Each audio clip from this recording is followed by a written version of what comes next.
Address లేని పెందుర్తి కూటమి అభ్యర్థి పంచకర్ల రమేష్ బాబుకు ప్రజలు ఓటు వేసి గెలిపిస్తే అధోగతి తప్పదని పెందుర్తి శాసనసభ్యులు అన్నంరెడ్డి అదీప్ రాజు పంచకర్ల రమేష్ బాబు పవన్ కళ్యాణ్ పై తీవ్ర స్థాయిలో విరుచుకుపడ్డారు.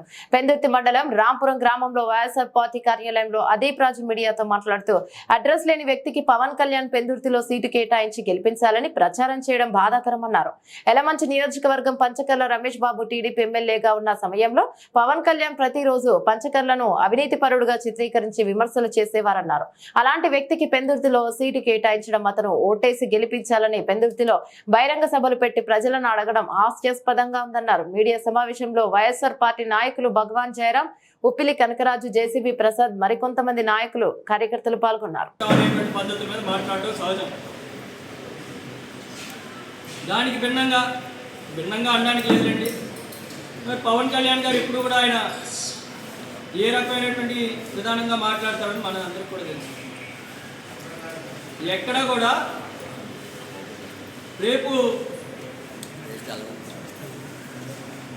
రాబోయే కాలంలో ప్రజలకు ఏం మంచి చేయాలనుకుంటున్నారని చెప్పడం మానేసి పవన్ కళ్యాణ్ గారు ఇదే రమేష్ బాబు గారిని ఎవరైతే గెలిపించమన్నారో ఆయన కోసం ఆయన మాట్లాడారు. ఈరోజు నేరుగా మళ్ళీ ఈరోజు అంటారు ఇవాళ ఇక్కడ ఉన్నటువంటి నియోజకవర్గం మంచి జరగాలంటే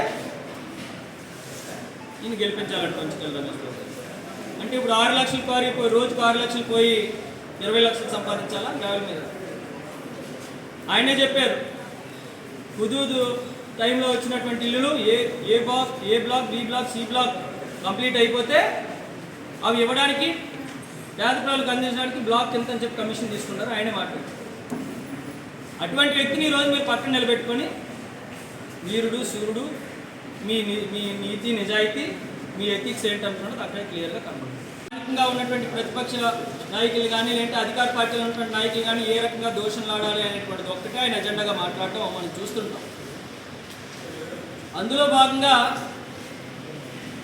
నిన్న ఆయన స్టార్టింగే ఇక్కడ ఉన్నటువంటి ఎమ్మెల్యే అదీప్ రాజుకి ఎందుకు భయపడాలి అని అడుగుతున్నారు. సార్ నన్ను చూసి ఎందుకు భయపడతాను సార్? నేనంతా నన్ను చూసి భయపడతాను. మీలో సాంగ్ కూడా ఉండను, హైట్లోనే ఉండను, వెయిట్లోనే ఉండను. నన్ను చూసి ఎవరు భయపడతారు? చూసి ఎవరు భయపడాలని నేను రోజు కోరుకోండి. నన్ను చూస్తే అభిమానంగా అన్నా బాగున్నావా అని అడగాలని నేను కోరుకుంటాను తప్ప నన్ను చూసి భయపడాలని ఏ రోజు నేను కోరుకోను. ఆ వ్యక్తిత్వం కూడా నాకు కాదు. ఏదో మరొకసారి అంట ఎవరైనా ఇల్లు కట్టుకుంటారంట అదీప్ రాజుకు ట్యాక్స్ పే చేయాలి.